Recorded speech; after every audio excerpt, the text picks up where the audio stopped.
It's time for Lefties Losing It. Let's start with some weapon-grade crazy before elevating to something a little more sophisticated. But first, the crazy. This next clip features Katie Couric. That's the former NBC anchor, you know, the gal who thought it was a good idea to dine with Jeffrey Epstein after he was convicted, after it became clear that he was a filthy pedophile. Well, here is Katie with gal pal MSNBC anchor Jen Psaki. More and more of the questions in there are by sycophants, are by people who are not asking about news that the American people cares about, you know, putting out conspiracy theories. They're people who, and they're getting a lot of the questions. Conspiracy theories, she says, like the Russian collusion hoax you and the Democrats, other propagandists in the media pushed relentlessly for 4 years. Imagine how crazy and warped your view of the world is if you think Donald Trump is getting an easy ride from the media. Now, let's hear the ladies turn up the hyperbole. That's a huge, huge problem because it's becoming more of a Kremlin-esque press corps. Right. And they've invited a lot of reporters from very right-wing media outlets. Yeah. And you're right. They usually say, I forget, there was one example, like, did you ever believe that you would be the peacemaker? God forbid that the White House press corps would be representative of the country and not exclusively filled with hard-left activists. And I love that the most egregious examples you can find of a terrible question is one about Trump being a peacemaker. Katie, the man did oversee 8 peace deals in his second term. It hasn't even been a year. Now, let's hear from 2 other young ladies who display similar intellect and judgment to Jen and Katie. Seem very misogynistic, realistically. So what is misogyny?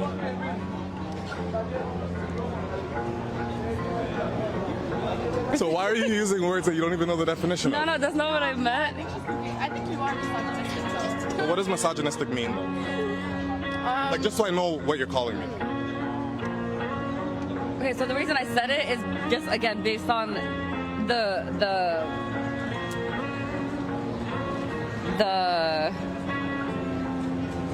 Because you hear it on the internet? Nah, bro, are you stupid? The nerve to call him stupid after that performance. The American education system has failed those two. Maybe if they read a book or two instead of watching Mel Robbins' videos on Instagram, they'd be a little bit smarter. And talking about Mel Robbins, she made an appearance on Bill Maher's program, and sadly, she's a typical ill-informed awful. That's affluent, white, female lefty. Like, I see so many people are upset about him building a ballroom. I could give a I don't shit about it. We're paying for it, whether you voted for him or not. No, we're not paying for it. She really should stick to giving terrible advice to sad girls on the internet because she clearly knows nothing about politics. How did she miss the most pertinent fact about the ballroom, that it's not taxpayer funded? And let's stick with Bill Maher, who gave this blistering assessment of Larry David, the once funny, once genius comic who has allowed his Trump derangement to run amok. This is so childish, so purely emotional. The people who got all butthurt because I had dinner with him, you know, because he's Hitler. Except he's not. So unhelpful and dumb. Trump is the most supportive president Israel and the Jews ever had. You know, every year I used to ask Larry David to do real time, and he'd always say, Bill, I can't. I'm not smart enough about politics to do your show. Yeah, I get that now. You know what? Bill Maher is proof that there is a cure for TDS. He was among the worst offenders, folks. He would sit right there with nutbags like Robert De Niro, give them a platform to spew their nonsense, and he would back it up. He would make the most outrageous claims about Trump. But though he remains a lefty and he's also a Democrat still, he's no longer raving like a lunatic, so growth. Now to a video that has caused all sorts of uproar because the president correctly labelled it seditious. Here we have Democrats calling for members of the military to break the chain of command and disobey orders. I'm just going to play you 10 seconds of this nonsense. Right now, the threats to our Constitution aren't just coming from abroad, but from right here at home. Our laws are clear. You can refuse illegal orders. You can refuse illegal orders. Now, typically, CNN anchor Jake Tapper has joined the Democrats in claiming that Donald Trump is giving illegal orders to the US military and that individuals could be charged for following those orders. And of course, he's far more upset by Trump reacting to the sedition than the sedition itself. President Trump's wildly inappropriate and potentially dangerous call for 6 members of Congress to potentially be executed or hanged because they issued a video reminding members of the military that they do not have to carry out illegal orders glosses over the fact, because Trump's reaction was so out of control, that this issue of illegal orders is not a new one. There's this new movie out starring Russell Crowe called Nuremberg. I just love that after having a mass meltdown about a so-called insurrection, Democrats are now campaigning for an insurrection, quite openly too. And what about Jake Tapper referencing Nuremberg, the movie, because his dim audience doesn't know the actual history? Let's hear now from one of these Democrats who called for members of the military to commit treason, essentially. Here is Elissa Slotkin. I wonder if she can name one illegal order that President Trump has issued. Do you believe President Trump has issued any illegal orders? To my knowledge, I am not aware of things that are illegal, but certainly there are some legal gymnastics that are going on with these Caribbean strikes and everything related to Venezuela. What did she say? To my knowledge, I'm not aware of things that are illegal. There you go. But she and her treasonous collaborators felt the need to create a very well-produced video calling on members of the military to disobey lawful orders, to break the chain of command. And it gets worse. When she's pressed for examples, she claims she was just talking broadly. And then she really loses it and starts scrambling. She mentions Nuremberg and even a Tom Cruise film. It does imply that the president is having illegal orders, which you have not seen. I think for us, it was just a statement widely, right? I mean, look, if you're going back to Nuremberg, right, that, well, they told me to do it, that's why I murdered people, is not an excuse. If you look at popular culture, there's like, you watch, you know, A Few Good Men, like we have plenty of examples since World War II in Vietnam where people were told to follow illegal orders and they did it and they were prosecuted for it. But you just said that President Trump had not issued any illegal orders. That would be the key point. Joining me now is Newswork Senior Editor-at-Large at Article 3 Project Senior Counsel, Josh Hammer. Josh, this whole campaign by the Democrats has now been turned around to attack Donald Trump because he said what they did was seditious, tantamount to treason. How do you see this? Well, Rita, there's a lot to unpack here. First of all, can we forever dispel the notion that Elissa Slotkin, Mark Kelly, and these other notable Democratic elected officials are anything other than essentially indistinguishable from Jasmine Crockett, AOC, and the most radical left flank?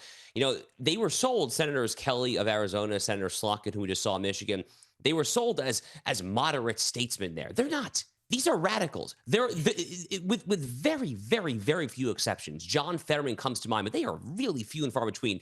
Their party is from soup to nuts, from top to bottom, filled with revolutionaries, with genuine Marxist-style Western revolutionary insurgents who are here to topple the established order. And that is what this insane video, this utterly insane propagandistic video, is attempting to do. It absolutely is incitement to insurrection. That's what I called it on my show, because that's exactly what it is. They are telling you not to follow the chain of command. The chain of command, Rita, is the sine qua non of a military. In a Western-style democracy, the chain of command is what separates an active military, ultimately subordinate to plainclothes officials. In America, that would be the commander-in-chief. That's what separates us in civilization from the barbarians. And they are cutting at the very core of that. They are playing with absolute fire here. Now, if they actually had one or two examples that they could point to and say, oh, according to our well-detailed legal research, according to this Supreme Court case, according to this precedent, blah, blah, blah, blah, blah, this actually is illegal. Fine, maybe. Let's have that conversation. I'm a lawyer. I'm very happy to have that conversation. But you just heard her.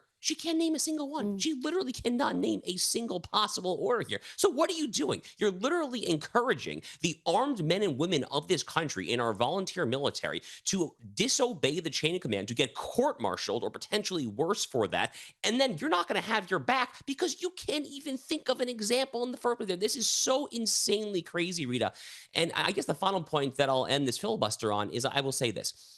ever since the Butler, Pennsylvania near assassination of Donald Trump that happened almost a year and a half ago now, we've been waiting for the radical left to tone down their comparisons about how Trump is a Nazi, Trump is Hitler, Trump is Stalin. In that clip, she's talking about Nuremberg. Oh my God. I mean, how she's literally making the Nazi comparison there. They've learned nothing. They have learned absolutely nothing. And most maddening to me as an American patriot, they are putting our armed men and women in our armed forces in harm's way by telling them to commit insurrection without having their back. It's disgusting. It's disgraceful. And at a bare minimum, they should be expelled from the Senate, frankly, these reprehensible hacks, if nothing worse than that. And they also missed the point that if you actually did live in a fascist dictatorship, which they think they do, you wouldn't be able to produce that video. You wouldn't be able to post it all over social media and get mainstream media coverage. And much of the mainstream media coverage has been positive for those Democrats. What do you say to the likes of, say, Jake Tapper, who has joined them in suggesting that members of the military are in danger of committing crimes by following illegal orders? He also mentioned Nuremberg and Vietnam. He seems to be mirroring the same arguments and putting this suggestion that the US military right now is committing some sort of war crimes or illegal acts. Yeah, look, Jake Tapper is a quintessential Trump deranged syndrome left-wing commentator here in the United States. This is someone who once upon a time was maybe center-left. Jake Tapper once upon a time was not quite as far left as let's call it a Mehdi Hassan or a joyless Joy Reid or someone like that there. But Jake Tapper drank the TDS Kool-Aid with every ounce of what the TDS Kool-Aid consists of. And at this point, he's basically indistinguishable from that. It's sad because Jake is a man who really ought to know better.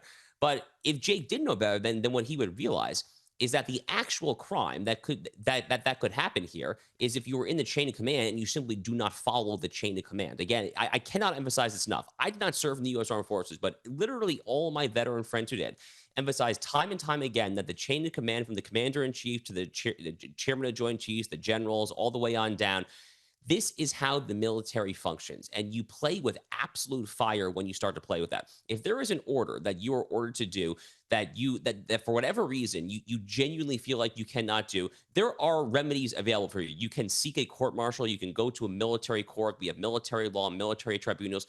There are various options to you. What you cannot do is to just say, oh, my hands are tied because you are illegal. You are not in a position to do that. We have military judges do that there. If Jake Tapper knew a damn thing about the law, then he would know that. Now, let's talk about California. Who's going to take over the reins from Gavin Newsom? It's going to be a Democrat. We know that. It's a one-party state. We've had the front-runner, Katie Get Out of My Shot Porter. State could lose. Get out of my shot. She imploded a few weeks back during a friendly CBS interview. It was quite an extraordinary performance. And we've got another big-name contender, Josh Eric Swalwell. He has some bold ideas of his own. I want us to be able to vote by phone. I think every Californian vote by phone. Vote by phone. Yeah, if we can do our taxes, do our make our healthcare appointments, make essentially do your banking online, you should be able to vote by phone. Josh, could it work? I've heard dumber ideas. Maybe not today, but I've certainly heard dumber ideas. Could Americans cast their vote on their phone? Rita, Eric Swalwell is someone whose IQ is 1.5 standard deviations below the mean on a good day. On a worse day, it happens to be worse than that. He's also quite possibly a Chinese spy. Let's not forget the whole affair Fang Fang. Yeah, Fang Fang is a name that many of us here have not forgotten. This was the Chinese honeypot that Eric Swalwell was found to be romantically involved with a number of years ago, and that has stuck with many of us ever since then. He has never offered a square explanation for that entire scandal. I have no idea what the heck Eric Swalwell thinks that he has accomplished to put him in a position to run for governor of the most populous state in the country. But then again, ditto Katie Porter, and frankly, ditto virtually all these other candidates who are putting their hat into the ring. As far as notion of voting by phone, frankly, I think that America's elections are insecure enough as it is. I would not be one to necessarily want to add an additional layer of insecurity. I think that there are enough legitimate concerns. And if you look at the polls, there are enough people who say that they do not necessarily fully trust that their votes are going to be cast and tabulated there. I mean, what could possibly go wrong by relying on AT&T and Verizon and the various mobile cell phone providers to cast your vote? I mean, I can think of approximately 1 million to 2 million things that could possibly go wrong with that picture there. So, no, that strikes me as yet another quintessentially really, really stupid Eric Swalwell idea, which, again, is par for the course because he's a pretty dumb man, as the case may be. I just can't believe he's in the running. You would think the entire Fang affair, the fact that he was in a serious relationship with a Chinese Communist Party spy would disqualify you from any sort of public office for life. But no, here he is. He's still wanting to be governor of California. Now, Secretary of State Marco Rubio said earlier today that he was very optimistic that negotiators could reach a deal to end the war between Russia and Ukraine. Rubio had met today with a delegation from Kiev in Geneva, and he said the issues that must be resolved were not insurmountable. Now, I want to hear from President Trump. He's got a 28-point proposal, but he has a number of provisions that Ukraine has previously rejected. We're trying to get it ended. One way or the other, we have to get it ended. So, are you willing to believer? Well, then he can continue. Then he can continue to fight his little heart out. Josh, he said if President Zelensky rejects the plan, then he can continue to fight his little heart out, and he wants an answer from Kiev by Thursday. Yeah, look, so based on what I've seen from this plan, Rita, the broad outlines of it are something that I could see myself getting behind. There's one thing that I'm less confident of, but Ukraine's going to have to give up territory. Okay, I've been saying that bluntly for at least 2 years now. Many of us have been saying that bluntly for years now. Ukraine is not going to gain back territory. And to this day, no one has put a credible plan on the table to show how Ukraine is going to, in a post-war world, how you can convince Russia to simply give up territory that it has actually acquired over the past couple of years. So that, to me, seems like a non-starter. You have the typical hacks in the left-wing media, the New York Times, MSNBC, the hardcore Slava Ukraine crowd. They're all saying, oh, my God, this is a Putin plan. They're giving away. Oh, no, I mean, Trump is a realist. He lives in reality. So that is what's going on here when it comes to some territorial concessions from Ukraine in the eastern Ukraine region of the Donbass, the Crimean Peninsula, and so forth. The part of the plan that I am not certain of yet, and it's going to depend on the details, is this NATO Article 5 style security guarantee. Now, the part that I think I could be willing to get behind personally is that, if I understand it correctly, there is a 10-year time limit on it for now. It's not a perpetuity commitment, if I understand it correctly, similar to NATO Article 5. However, if Russia were to actually then invade in the next 10 years, which they probably wouldn't, to be clear, if that guarantee were in place, but if they would there, then you're committing U.S. troops, British troops, French troops. I mean, that's potentially a very serious thing there, right? So I would like to hear more details about that before I offer it my enthusiastic support. But based on what I can see right now, I think that is clever, and it does, broadly speaking, map out with what I've been thinking a possible peace deal could look like for the past couple of years now. Now, let's talk about the Epstein files. And House Republicans, including James Comer, have ordered Bill and Hillary Clinton to testify next month about their ties to the convicted pedophile. And he was a staunch Democrat as well, Jeffrey Epstein, we forget that. Josh, the Clintons' legal team has earlier this month said their clients were willing to make a written statement. What are the chances that they will actually appear and testify in person? Oh, I think close to zero. I think they're going to plead the fifth until eternity, frankly, on this one.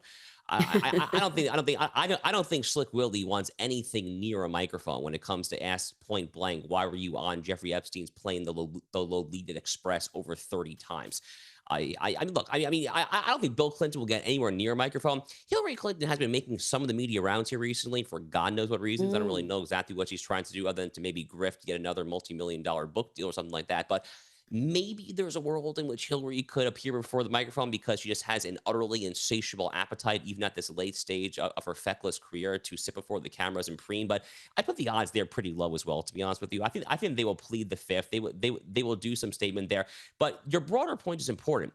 Jeffrey Epstein was a hardcore Democrat. He was a hardcore Democrat. He hated Trump, by the way. That's why he was texting Stacey Plaskett, the U.S. Virgin Islands Congresswoman, during that 2019 Michael Cohen hearing. He was literally texting her, get Trump talking points in real time. He despised Donald Trump because Donald Trump kicked him out of Mar-a-Lago, because Donald Trump became a very successful person without getting involved in horrific pedophilia and child sex trafficking operations, unlike Jeffrey Epstein there.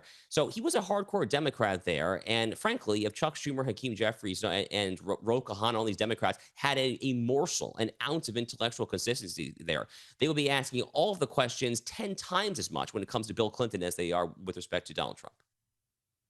Absolutely. And Michael Wolff was also a vehement anti-Trumper.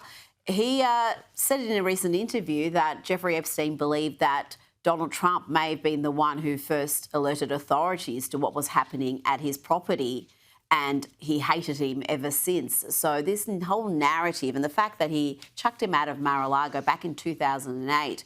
But you mentioned Hillary Clinton. She does have an insatiable appetite for attention, and she did another appearance and she explained that she's been daydreaming about a goodbye Trump announcement. You know what this reminds me of is I wish that there could be like a huge national sound system. And we would all wake up and they'd say, attention, attention, we have found the problem and we have solved it. He is gone. She is still around, but is she still a force to be reckoned with? We hear from her a lot. We don't hear much from Bill Clinton these days. Why are these appearances happening? Do the Democrats think she still has some sway with the American electorate? It's a very good question. I don't claim to fully understand the phenomenon myself. I've been subjected to the various tortures of watching the Clinton crime family do these interviews for my entire adult life, Rita, and I can't get them off my TV screen quickly enough. I suspect that there are many folks here in the United States who feel the same way that I do. Now, the Clintons were a famously moderate Democratic family. They have moved considerably far to the left as the party has moved further and further to the left just to try to fit in with the times. They must clearly think that Hillary offers something, I guess, superstar power, if nothing else there. I mean, Hillary Clinton and Barack Obama, I suppose to this day, are the two most famous Democrats alive, right? I mean, I'm not sure who else would be. It's definitely not Joe Biden, that's for sure. So, I mean, those are the two who I guess still offer some semblance of quote unquote star power. But look, Rita, I mean, the Clintons have been dealing with crimes here for almost a half century, literally going back to Whitewater in Arkansas in the late 1970s. I mean, there are so many skeletons in that family's closet. And I think as the American people especially start talking about Epstein a little more, a lot of this Clinton-related Epstein drama is going to start to percolate more and more to surface there. So maybe I'm naive, maybe I'm a little Pollyanna-ish, let's say, but I think that there's a chance that the Epstein thing coming as front and center as it is about to come here in the United States could lead to Hillary entering stage left, and boy, could that not come soon and quickly enough. That could just be wishful thinking there, Josh, but we'll watch and see. Josh Hammer, thank you so much for your time. Welcome back. Joining me now is celebrity and royal commentator Kinsey Schofield. Kinsey, Meghan Markle has come under fire for recreating Diana's famous cross-legged photo shoot for Harper's Bazaar. And Kinsey, this isn't the first time she has recreated some of Diana's most iconic looks. I don't know what she's playing at. Oh, yes, you do. You know, when someone lacks a clear sense of identity or direction, they start to lean on imitation. And Meghan is such a polarizing figure. She must think cosplaying Princess Diana will help her absorb some of the warmth people still feel for Di. But Meghan's Harper's Bazaar spread doesn't feel like inspiration. It feels like replication. The parallels to Princess Diana's Vanity Fair shoot are so deliberate that they come off as vulgar. And it raises real questions about how Prince Harry copes with seeing his wife recreate images tied to his mother's final years. Meghan still has not established an identity of her own. You know, without a strong inner compass, it becomes much easier to borrow someone else's legacy instead of building your own. And the Harper's Bazaar piece underscores a large large running issue with Meghan's public presentation.